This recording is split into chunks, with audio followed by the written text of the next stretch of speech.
welcome back to my film and TV channel. You're all staying safe and well. And today we've got a series, 8 episodes, only quite tight, 35 minute episodes. So I binge watched this over the course of a morning and early afternoon. And we're going over to Amazon for a black comedy thriller. Yes, and a quirky black comedy thriller. I like quirky. Sometimes it works, sometimes it doesn't. Let's see if this one does for me and other people. We're going to have a look at something called The Consultant. Please, if you are new to the channel, push that subscribe button, push the bell notifications. It'd be great to have you on board. Everything film and TV, of course. Information vlogs, the odd quiz at special times of the year, etc, etc. I don't think there'll be a quiz on The Consultant, but hey, you never know. We never say never on this channel. Yes, I'm going to have a look at The Consultant today. And if you are pushing those buttons, please, if you can push that little like button. I'm trying to just, not a big target, just get between 10 and 15 likes for these vlogs. So it'd be great if you can help me out to reach that target. Right, this was created by Tony Basgallop, there's a great name, based on the novel of the same name by Bentley Little. I think the novel was written about six years ago or so. Stars Christopher Waltz as the titular character. He does a good job. Nat Wolff, Brittany O'Grady and Amy Carrero in supporting roles. How's it doing on the scores? Well, the public quite like it. It was 7.1 out of 10 early doors, but it's now dropped. There's over 2,000 scores and reviews left. It's dropped to 6.6. That's usually the case because obviously a lot of people connected with the film get on Internet Movie Database very quickly and start putting 10 out of 10s on and stuff like that. But at the moment, it's holding its own at 6.6 out of 10, which is fine. Rotten Tomatoes audience, again, okay, 60% positivity, averaging 3.3 out of 5, so 6.6 out of 10. Same as Internet Movie Database, it must be copying each other.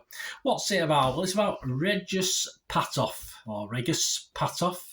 You can see the significance of that name if you think about it. A mysterious consultant who comes to the rescue of Compware, a mobile gaming company, after the murder of its CEO and seemingly starts running the company. Well, sort of. The Consultant premiered on Amazon Prime Video on the 24th of February 2023. So you can get on there and watch it now. If you don't have Amazon, you have to find somewhere else to watch it. Rotten Tomatoes, what about the critics? Rotten Tomatoes got a rating of 72% positivity. That's good. That's based on 29 reviews. 21 fresh, but there are 8 rotten, so not everyone was impressed. Keith Phipps from the TV Guide, he was fresh on it. He said, The Consultant is as fast-paced as it is darkly comic, mixing corporate satire and moral dilemmas.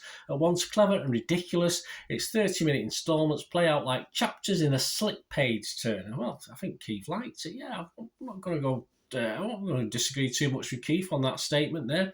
Dan Enav from the Financial Times, oh, very posh. He was fresh. He said, without stretching himself, Waltz is as engaging and unnerving as ever in this queasy workplace thriller come satire based on Bentley Little's 215 novel. Yeah, so it's 8 years ago, so I was slightly wrong on that one.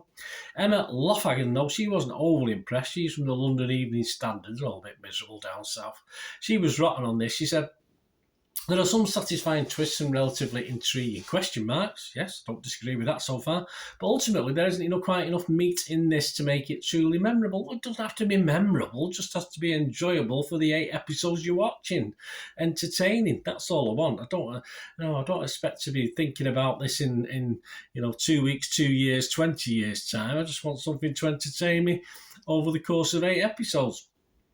The consensus on Rotten Tomatoes is with Christoph Waltz's menacing charm on retainer, The Consultant compensates for its lack of depth, certainly lack of that, with slick presentation and diverting twists. Again, I can't say too much. I think I totally agree with that sentiment.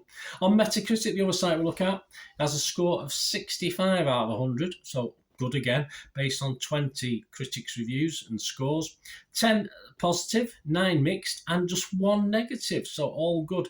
And the 1 negative, I think, was Stephen Scaife from Slant website, Slant magazine, I'm not too sure which it is. He only gave this 38 out of 100. He said, we never see an ordinary workday. I want to be bored, Stephen. And we have so little sense of the characters' personal lives that any mention of them feels jarring.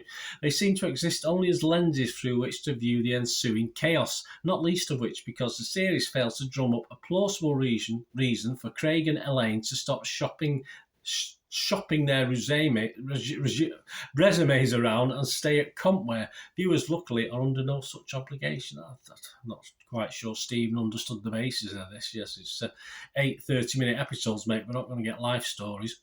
The Guardian's Lucy Mangan, though, she was a bit more positive. She was a bit kind. She gave it 60 out of 100. She said, many questions, but all, I suspect, with answers, and not very complex ones at that. There's a few unanswered ones. That, along with the spooky basement records room opened by a key with a giant brass keyring stamped records and a decadent members-only nightclub that's transformed into generic office space by morning and assorted other hokum essentials, is what makes it fun.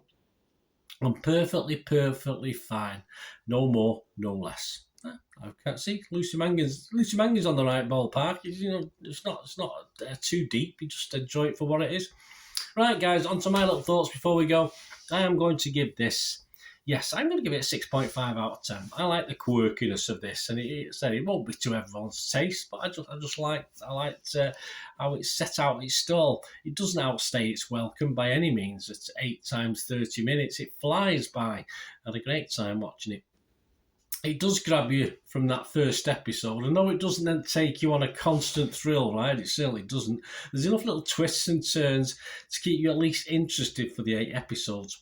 Good characters. I like the characters, though we find out very little about them during the course of the series, which is a good point. It could be a good point, could be a bad point, but it doesn't bother me as long as the story moves along.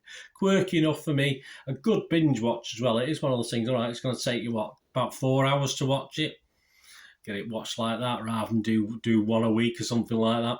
Lots of questions unanswered. It's as simple as that. Lots of things brushed over, or things that appear and suddenly disappear without too much information as to what the hell's going on. But I don't mind that. It's just one.